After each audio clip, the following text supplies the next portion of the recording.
পড়ে আছে জলে ভেজা আধা ছেঁড়া বই খাতা, পড়ে আছে পুড়ে যাওয়া স্কুল ব্যাগ, ছোট্ট জুতো।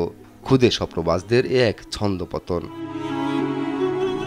সোমবার রাজধানীর মাইলস্টোন স্কুলে বিমান বিধ্বস্তের পর ঘটনাস্থলে পড়ে থাকা শিশুদের সব স্মৃতিছিন্নে শোকে মুহ্যমান পুরো জাতি।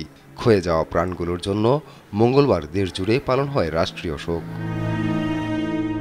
অন্য দিনের মতো এদিন দেশের কোনো শিক্ষা প্রতিষ্ঠানই ছিল না প্রাণচঞ্চল, ছিল শুধু এক গুমোট পরিবেশ।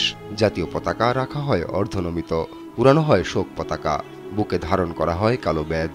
চট্টগ্রাম, রাজশাহী, ময়মনসিংহ, মানিকগঞ্জ, পটুয়াখালী, মাদারীপুর সহ দেশের সব জেলাতেই দেখা যায় একই চিত্র।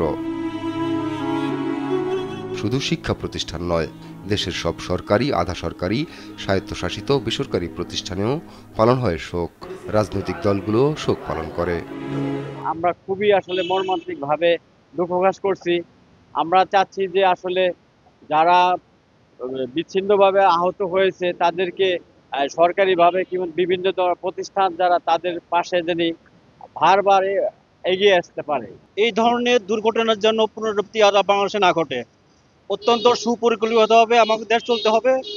এখন বাংলাদেশ সুপরিকল্পিত চলার পর্যায়ে আছে।